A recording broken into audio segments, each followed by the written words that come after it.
Tupam. Repetimos fecha de estreno, 14 de septiembre, este jueves en salas. Más tarde vamos a compartir en los cines. Más tarde, hay que esperar un ratito.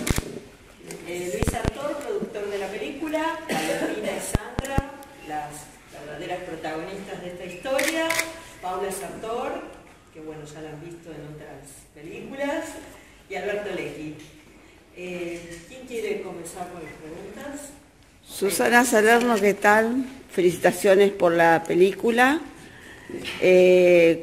¿Cómo fue la llegada de esta historia a tus manos para poder realizarla y exponer esta historia que es muy fuerte?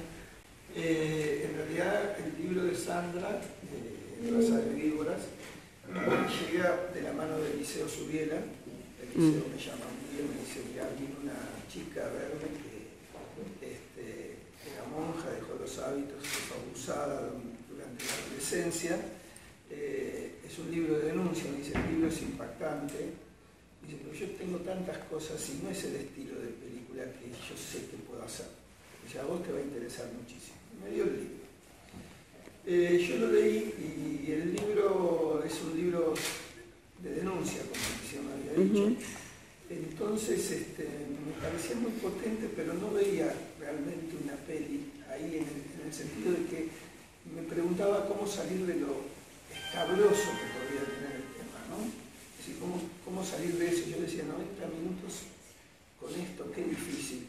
Y lo llamé a Liceo y le conté lo que me parecía y quedó ahí. En general suelo contestar inmediatamente cuando me mandan cosas, me gusten o no me gusten, porque sé el sacrificio que es que alguien escriba algo y que no tenga devolución. Pero a Sandra no lo llamé porque no sabía que ella sabía que el libro lo tenía yo. Muchos meses después, no tengo idea cuántos, pero muchos, o años. Bueno, suena mi celular y Sandra me dice: señor Lecchi, yo sé que usted leyó un libro que escribí, yo estoy esperando su devolución para una vergüenza total. Entonces le dije: perdóname, yo no sabía que vos tenías, que sabía que yo tenía el libro, déjame que lo lea de nuevo y ahí te digo. En ese interín me encuentro con una persona que gravitó en mi vida cinematográfica totalmente. Creo que todo lo que hice lo hice por él, el señor Sartor. Y le conté. Y Luis agarró y me dijo: llamale y vamos a verlas. Y la llamé y nos fuimos a verlas. Y las grabamos, bueno, y con una gran sorpresa. Cuando llegamos, Sandra no estaba sola, estaba Valentina. Y había una historia de amor maravillosa ahí atrás. Cuando contaban todo lo que contaban, en realidad era para hacer una serie, no una peli. Porque contaron historias impresionantes. Pero yo ahí sentí que había una película, que la historia de amor era una historia de dos mujeres que no se victimizaban, de dos mujeres que, a pesar del dolor y del sufrimiento que habían tenido cuando fueron adolescentes, habían peleado para superarse, para sanarse y para que el amor fuera más importante que ese pasado cruel. Entonces vinimos y Luis me dijo: es la película, hagamos la película. Y ahí me puse a escribir el guión con Daniel Romagnat y aquí estamos. Y quería saber cómo se sintieron ellas dos, tanto Viviana como Sandra, al ver hoy reflejada esta película hacia los espectadores. Estamos felices, tenemos la satisfacción de que la película muestra la realidad y de una forma tan bien cuidada, tan artística, tan bien lograda y tan fiel a lo que sucedió, que realmente el trabajo que hicieron fue espectacular. De la construcción de los personajes con Paola, que tuvimos meses de charlas compartidas, que para mí fueron primero volver a un pasado que era doloroso, pero compartimos llantos, compartimos emociones y la verdad que hiciste un trabajo espectacular.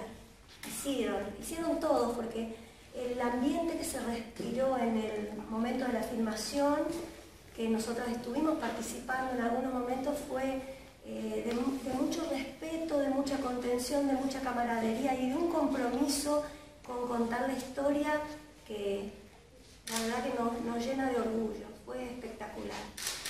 Yo siempre le digo a Valen que caímos en buenas manos, porque fue todo, vuelvo a decir, sin golpes bajos, sin morbosidad, mostraron nuestra historia, etapa de una vida que ya vivimos hace mucho tiempo y que bueno, y reconstruimos nuestra vida desde el amor, desde el compañerismo, desde la familiaridad, desde la contención de las personas que nos quieren. Y Caminemos Valentina es para nosotras como si nos hubieran dado el alta médica de un proceso de sanación, de sufrimiento. A mí cuando me llega este personaje y me entero de la historia, era un desafío muy grande porque al final es estar interpretando un personaje, una persona que existe en la vida real, pero tuve la suerte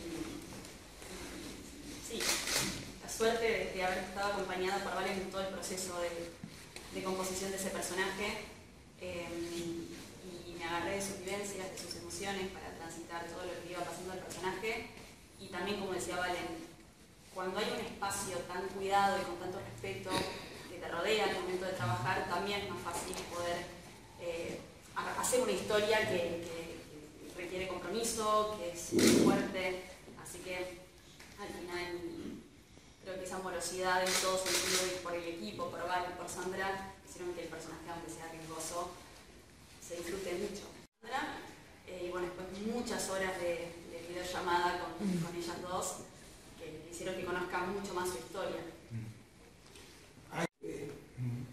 Para mí, para Paula, para las actrices, nunca imaginamos cómo se vivía dentro de un convento. Eso era, para mí era, ¿cómo será? ¿No?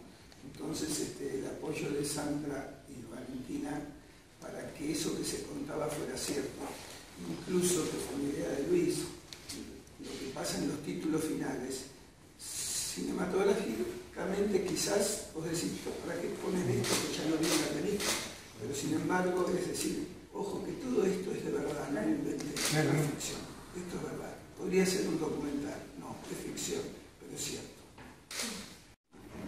No sé, soy católica, no voy a la iglesia, entonces me llamaba Valen y decía, Valen, pero ¿cómo es que rezás? ¿Cómo te sacabas la pollera?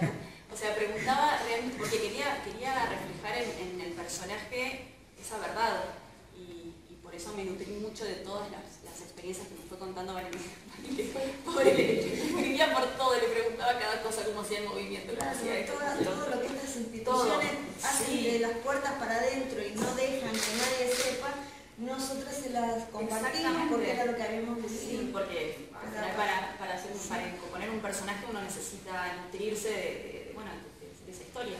Pero quiero agregar algo, desde el taller actual, las chicas que participaron, que hicieron sobre todo la parte de la Sandra adolescente, la Valen adolescente, las aspirantes, trabajaron con ella y con Valen Frione, ¿no? O sea, ellos hicieron el casting de esta chica.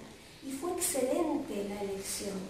Realmente una altura de trabajo y un compromiso de cada una de las chicas que fue espectacular. A mí cuando estábamos en el set, que pasaban las chicas que representaban a los aspirantes, a las postulantes, yo me quedaba así y tomaba la actitud que tomaba cuando estaba en el convento. Y después Valen me decía, no, son actrices, porque era como que... Era un déjà vu. Sí, tal cual, estaba muy bien hecho. A través de las redes hemos tenido contacto con chicas, novicias, aspirantes, postulantes de otras congregaciones, de otros países, Paraguay, Chile, Bolivia, que han padecido abusos. Lo que sucede, inclusive nos ha contactado en algún momento una religiosa que es formadora de formadores religiosos, es como capacitadora de los distintos maestros de novicios, de las distintas congregaciones, como para encarar esto desde su femineidad, porque ella dice, en la iglesia es como que es mucho más conocido y las mujeres es como que ha quedado relegado a un plano de silencio. Creo que tiene que ver con con la vergüenza, con la dificultad de probar el abuso, y bueno, y con que las mujeres dentro de la iglesia no forman parte de la jerarquía y no tienen un... De hecho decimos la iglesia, pero no es que la iglesia en sí se hace cargo en caso de que se tuviera que hacer cargo o que se siguiera cargo. Ellos se le patean la pelota a cada congregación. La madre general, que ustedes vieron también personificada en la peli, nos dijo a nosotras que iba a viajar a la ciudad donde estaba Viviana y que la iba a desplazar de la congregación. Y bueno, cuando llegó ella se había escapado, no estaba. Pero también esta persona sabemos que está en Venezuela con otro nombre, trabajando en otra congregación, sigue siendo monja. ¿No? O sea, quiero aclarar una cosita, digo, porque a ver, yo hice la película pensando en no hacer, y no creo y no quiero que sea así, una película en contra de la iglesia. Sí. Es una película en contra de un sector de la iglesia y de algunos personajes que con hipocresía se manejan dentro de la iglesia. De hecho, hoy hay un arzobispo nuevo en Buenos Aires que es un tipo progresista que yo espero, aunque no soy un activo católico, de que cambie cosas. Y yo creo que la película se tiene que hacer fuerte en eso. Es decir, voy a decir algo que no sé si se tiene que decir, es como una película necesaria. ¿Necesaria para qué? Para que estas cosas no queden en el olvido, para que algo cambie y para que no se vuelva a repetir una historia como esta.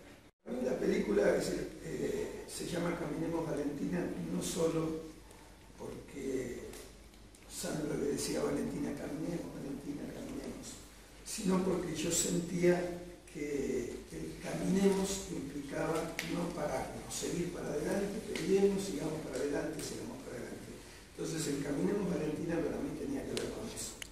Pero en esta cosa de seguir para adelante, peleando, había un pasado tortuoso.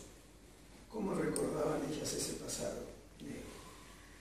Entonces, la película es blanco y negro en el pasado y con más color. Si bien es medio pastelado, que la decisión fue esa en cuanto a lo estético. Y en cuanto a la música, yo soy absolutamente leve con la música. Así, cada vez que hago una peli, lo que puedo decir es, yo creo que son vientos, creo que son pianos, pero más allá de eso, ¿no? Luis suele meterse mucho más en eso y me dice cosas ya desde el comienzo. Después lo que sí hago es recibo la música. Mira, te suele pasar, me ha pasado mucho, de recibir músicas y escucharlas y decir, qué buena música es. Y la pones en la imagen y decís, qué desastre, me destroza todo. Bueno, entonces me mandan música y voy diciendo, mira, esto me parece que va bien, esto no, lo vas armando, acabo un proceso, esto también es importante, Silvio Cayosi es un director chileno muy reconocido. Primero aceptaron la coproducción, eso todo lo manejó Luis, pero un día me llama Silvio y me dice, Alberto, yo quiero editar la película, ¿te jode que yo le dije? Y digo, no, me asombró, bueno, se había enganchado mucho con la historia, entonces él me iba mandando material, yo le iba contestando, y la hija, que es la que hace la música de la película, iba viendo y iba mandándome también cosas. Así que fue un trabajo así de ida y de vuelta muy... que hoy la tecnología te lo permite, ¿no? De hecho, a mí me sucedió tal cual lo reflejó Alberto en la película. Yo me la saqué de encima y yo pensé que me pasaba a mí, porque ese mismo discurso que tenía, yo soy como tu mamá, soy el reemplazo de tu madre, bueno, lo que ustedes vieron, lo hacía con todas. Y era una época en que no había tanta comunicación entre nosotras porque tampoco se nos permitía hacer amistades profundas. Entonces los espacios que compartíamos eran todas juntas y no nos permitía tener conversaciones privadas. De hecho se muestra ahí cómo nos retan cuando alguien quería saber por qué la otra estaba mal o no. Había muchos horarios de silencio en la época de formación. Nos levantábamos muy temprano, íbamos a la capilla, la mayoría íbamos a la escuela secundaria, porque estábamos terminando, después venía toda la etapa de limpiar la escuela y cuando tenías una charla o te veían con alguna más compartiendo algo, te llamaban a silencio y a partir de las, creo que 7:30 de la tarde, que terminábamos ya como la cena, era como el silencio riguroso hasta el día de la mañana. Y ahí sí nos llamaban la atención, era como que mantener el silencio era importante. Mi familia venía una vez cada 2 meses o algo, me hubiera llevado. Lo que pasa es que nosotras, yo pensaba, bueno, no es una etapa, hay tantas monjas buenas que queremos ser como ellas, esto ya va a pasar. Y de hecho, yo profesé y me llevaron a Lanús, con monjas que eran muy copadas, muy buenas, eran buenas. Entonces uno trató de decir, bueno, fue una etapa de prueba, como te enseñaba, la voluntad de Dios, pero era otra época. Mi mamá sí, mi mamá ya tiene casi 90 años, leyó el libro, vio la película y todavía se lo apaciguo un poco. Le digo, no, mamá, no fue tan así. Y lo que se ve, o sea... Mi mamá no la pudo ver, ni quiere verla, le hace mucho mal, digamos, enfrentarse a esta realidad. Y bueno, y uno acepta que ella acompaña hasta donde puede. Claro. Sí, tiene que hacer su propio proceso ella también, ¿no? Es así. Era otra época, primero que no estaba el derecho de la mujer o el poder hablar o la conciencia de que estas cosas están totalmente mal y hay que denunciarlas como hay ahora. Y por otro lado no existía esta comunicación que nos da el celular, los mensajes, lo instantáneo de esto, ¿no? Yo, por ejemplo, que mis papás estaban radicados en Formosa, la que más me visitaba era mi abuela, pero mi familia muy poco, a lo mejor 2 veces al año, con mucha suerte, los veía. En el momento en que dejo los hábitos se entera de todo esto, sí. Percibían que había cosas que habían, o sea, al día de hoy por ahí hablo con mis hermanos y ellos se dan cuenta que había cosas que habían cambiado, como que había un quiebre, que algo, pero no llegaban a percibir y nos acompañan al 100%. Sí. Bueno, parece que cerramos. Sí, gracias.